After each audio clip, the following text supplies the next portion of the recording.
तो हेलो दोस्तों, स्वागत है आपका हमारे YouTube चैनल में फिर से एक बार। आज हम जानने वाले हैं कि ट्रांसफार्मर क्या होता है, ट्रांसफार्मर का यूज़ कैसे और कहाँ पर किया जाता है। सबसे पहले जानते हैं कि ट्रांसफार्मर क्या होता है। ट्रांसफार्मर में बेसिकली तीन कंपोनेंट रहते हैं। सबसे पहला होता है इसका कोर। ठीक है, कुछ इस तरीके से हम उसको डायग्राम में दिखाते हैं। और मैं यहाँ पर एक फोटो में भी आपको दिखाऊंगा कि कोर किस तरह से होता है। आयरन की पतली पतली शीट रहती है, जो कि एक दूसरे से इंसुलेटेड रहती है। ठीक है, उसके बाद आता है हमारा वाइंडिंग, प्राइमरी वाइंडिंग रहता है ये। ठीक है, अभी ये आता है सेकेंडरी वाइंडिंग। ये प्राइमरी वाइंडिंग में हम इनपुट देते हैं, सेकेंडरी वाइंडिंग में हम आउटपुट लेते हैं। अभी अगर इसके अंदर जो हमारा इनपुट है वो आउटपुट से कम है, ठीक है, मतलब हमारा आउटपुट ज्यादा आ रहा है वोल्टेज, ठीक है, और इनपुट कम है वोल्टेज, तो उसको हम बोलते हैं स्टेप अप ट्रांसफार्मर। सेम उसी तरीके से हमारा इनपुट ज्यादा है और आउटपुट कम है, तो उसको हम बोलेंगे स्टेप डाउन ट्रांसफार्मर। अभी ट्रांसफार्मर के दो टाइप हो रहे थे। एक होता है पोटेंशियल ट्रांसफार्मर, दूसरा रहता है करंट ट्रांसफार्मर। आइए समझते हैं इसको। तो पोटेंशियल ट्रांसफार्मर क्या रहता है और उसका यूज कर रहा है कहाँ करते हैं।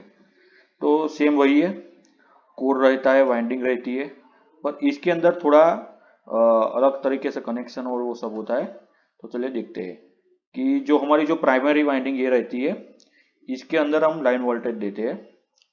ठीक है, और जो हमारी सेकेंडरी वाइंडिंग रहती है उसके अंदर हम मेजरिंग इंस्ट्रूमेंट कनेक्ट करते हैं, जैसे कि वोल्ट मीटर यहाँ पर देखा गया है कि हमने वोल्ट मीटर यहाँ पर कनेक्ट किया है।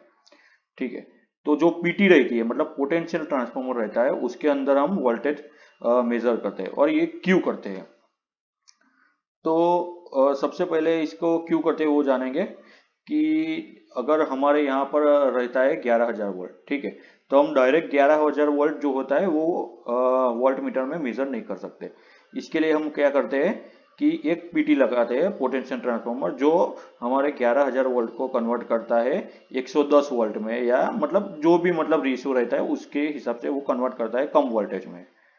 ठीक है, और इसका कनेक्शन भी रहता है पैरेलल में। अभी जानते हैं कि करंट ट्रांसफार्मर क्या रहता है। सेम वही है, कॉन्सेप्ट सेम है, कोर रहता है, वाइंडिंग रहती है, और इसमें कुछ चेंज है। चले देखते हैं। ये देखिए आप, जो प्राइमरी वाइंडिंग है उसको हम सप्लाई लाइन में कनेक्ट करते हैं, और जो हमारी सेकेंडरी वाइंडिंग रहती है उसके अंदर हम कनेक्ट करते हैं हमारा एम्पियर मीटर। ठीक है, अभी इसका जो कनेक्शन है वो सीरीज में रहता है। यहाँ से सप्लाई आता है और दूसरी तरफ से निकलता है, मतलब जो हमारा लोड है उसके सीरीज में कनेक्शन रहता है, जबकि पोटेंशियल ट्रांसफार्मर का कनेक्शन रहता है पैरेलल में। अभी इन ट्रांसफार्मर को हम वाइंडिंग में सप्लाई देते हैं, ठीक है। तो अभी यह क्या होता है, गर्म होता है, तो हमें इसको कूल भी करना पड़ेगा। तो सबसे पहला आता है एयर कूलिंग, मतलब इसके अंदर क्या रहता है कि ट्रांसफार्मर है उसको हम एयर देते हैं और वो कूलिंग उस एयर से ही मतलब होता है। दूसरा और रहता है ऑयल कूलिंग, मतलब ट्रांसफार्मर को ऑयल के अंदर रखा जाता है पूरा, और उस वो जो ऑयल होता है उससे वो कूलिंग रहता है, मतलब ठंडा रहता है। तीसरा रहता है ऑयल प्लस एयर कूलिंग, मतलब ट्रांसफार्मर को रखा गया है ऑयल के अंदर, प्लस उसको जो वो ऑयल है उसको हम कूलिंग करते हैं, मतलब फोर्सफुली एयर से मतलब कूलिंग करते हैं, या तो फैन लगा के करते हैं, मतलब रेडिएटर में, मतलब ऐसा कुछ करते हैं। ठीक है, उसको बोलते हैं ऑयल प्लस एयर कूलिंग। तो दोस्तों, अगर आपको हमारी ये वीडियो अच्छी लगी है तो लाइक, शेयर और सब्सक्राइब कीजिए हमारी चैनल को।